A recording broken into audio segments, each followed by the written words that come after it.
Este día voy a abordar el tema tumores benignos de tejido conectivo. Generalmente estos tumores se presentan solos y con un crecimiento bastante lento. Están formados por una estructura de epitelio y tejido conectivo que lo va a recubrir completamente. En este trabajo vamos a describir cada uno de los tumores, incluyendo características clínicas, radiográficas, histológicas, tratamiento y pronóstico.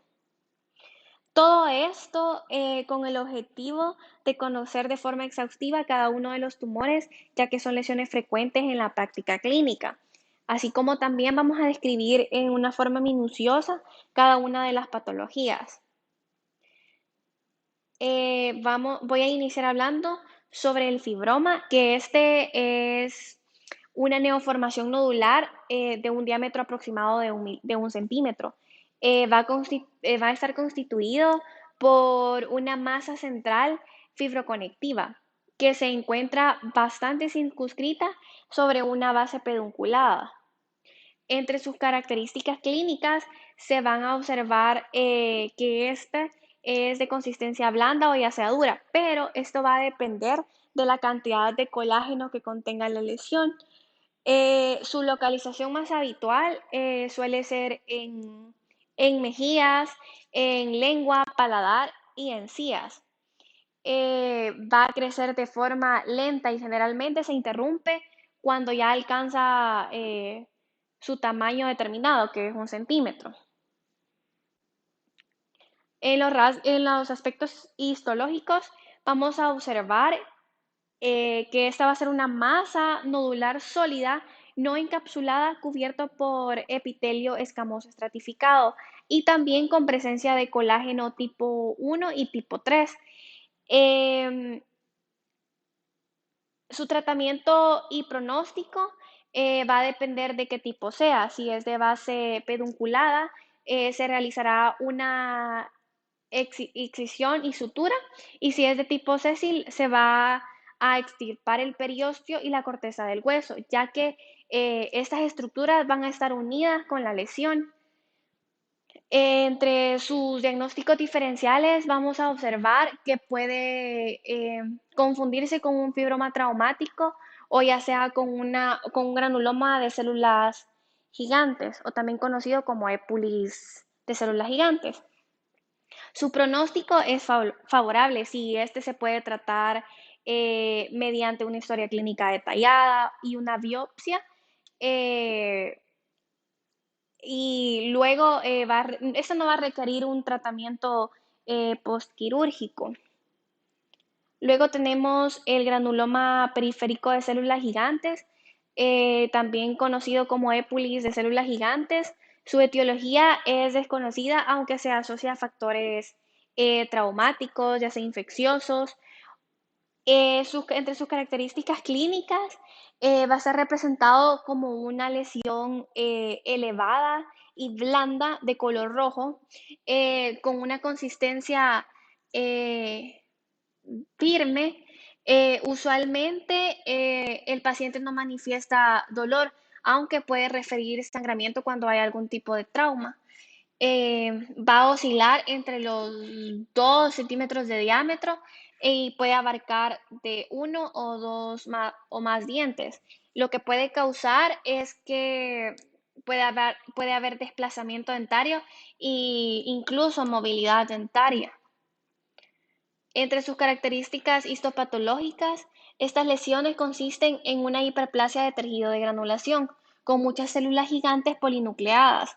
Estas van a estar formadas por células gigantes que van a estar localizadas en la profundidad de corion, en un estroma vascular con forma ovoide, y los fibroblastos en forma de bisagra.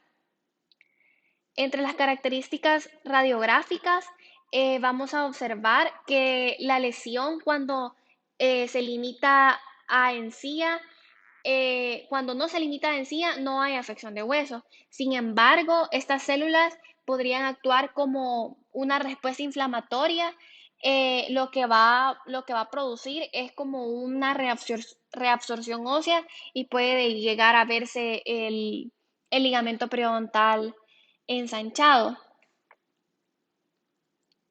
En el tratamiento y pronóstico, es ideal remover por completo esta lesión, ya que si solo se remueve superficialmente, puede haber recidiva. Luego tenemos el lipoma, que este es uno de los tumores mesenquimatosos más frecuentes en todo el organismo, pero en cavidad bucal es bastante inusual. Entre sus características clínicas, vamos a observar un tumor constituido por adipocitos maduros que asientan el tejido submucoso, poco frecuentes en boca, como ya lo había mencionado, donde aparecen sobre todo en mucosa yugal, presente en consistencia blanda, no dolorosa y con coloración más o menos amarillenta. El tamaño puede ser muy variable, aunque oscila entre 1 y 2 centímetros. Se va a observar como una superficie lisa, bien delimitada y con color como amarillento. A pesar de que su etiología es desconocida, leí que podría darse por algún tipo de traumatismo o alguna infección, o ya sea por factores hormonales. Entre sus características histológicas consiste en células adiposas maduras que incluyen dentro del tejido alveolar fino, redondeado por una cápsula fibrosa que divide a la grasa con los pequeños vasos sanguíneos.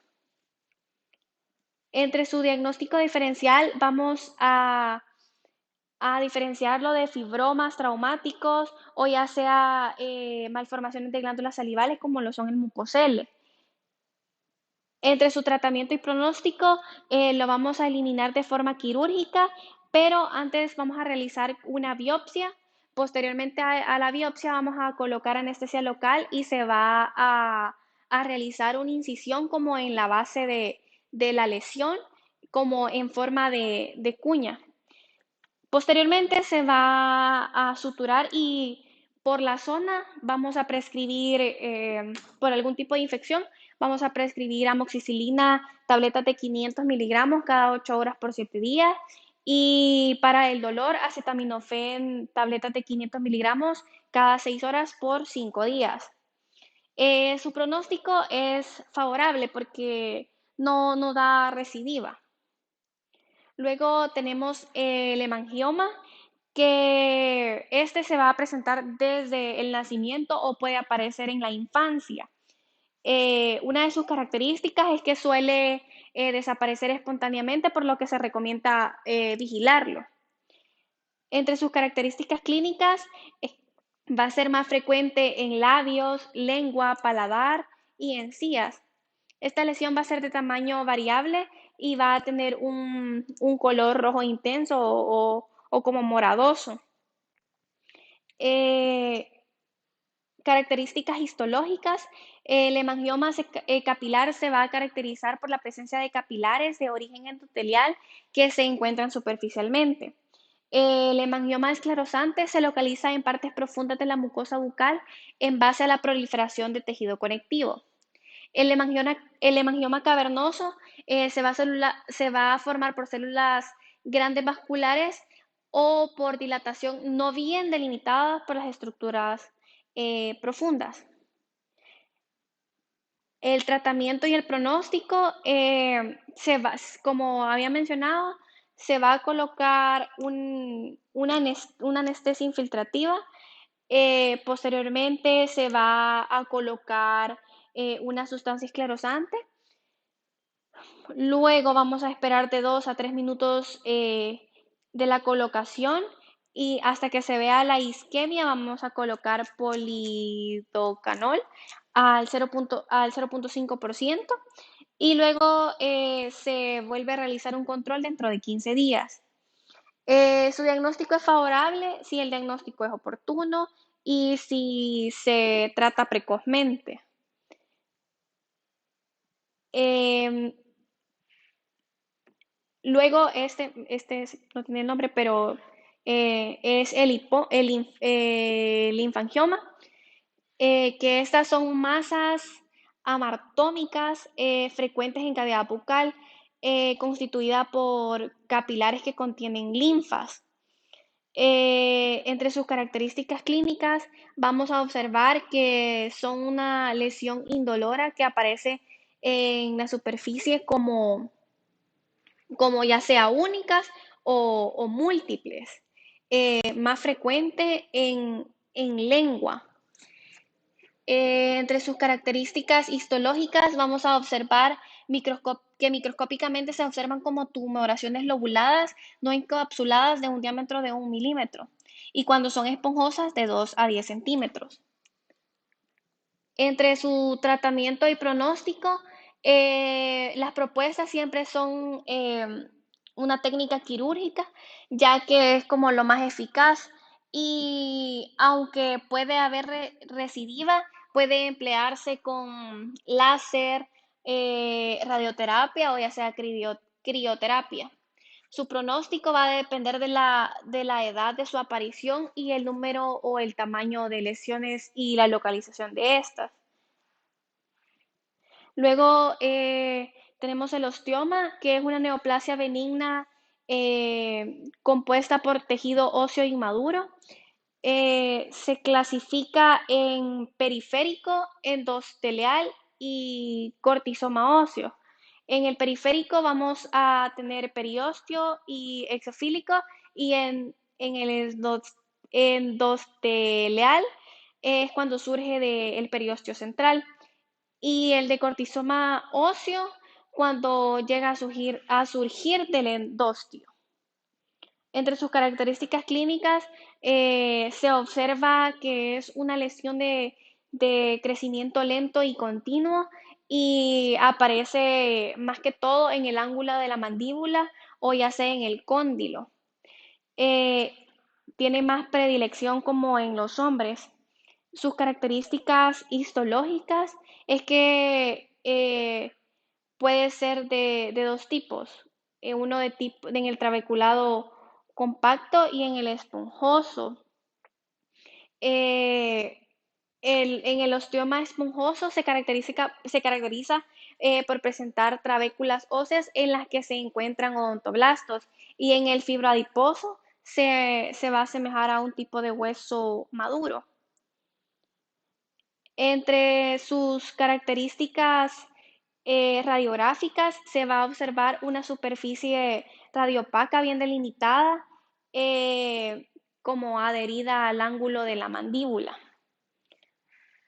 Su tratamiento y pronóstico, el tratamiento recomendado es la extirpación quirúrgica completa, eh, lo más pronto posible por su localización, ¿verdad? Que es más común en la rama de la mandíbula.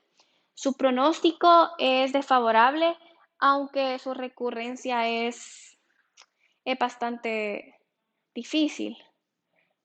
Luego tenemos el torus palatino, que es una hiperplasia de masa ósea que permite que se presente en el paladar duro. Es de carácter benigno.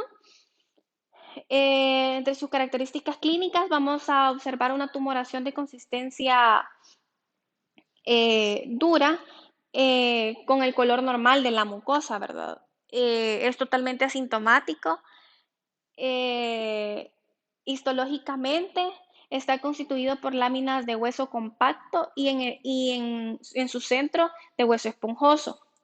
Se caracteriza por ser de crecimiento lento y su morfología puede ser de tipo plano, lobulada o fusiformes. Entre sus características radiográficas se observa como una zona radiopaca y se puede confundir también con el quiste nasopalatino. Diagnóstico diferencial se puede confundir también con un osteoma o un fibroma osificado. Entre su tratamiento es quirúrgico, aunque no es necesario, o al menos que obstaculice algún tipo de prótesis removible o si le molesta la masticación o la deglución. Su pronóstico es favorable.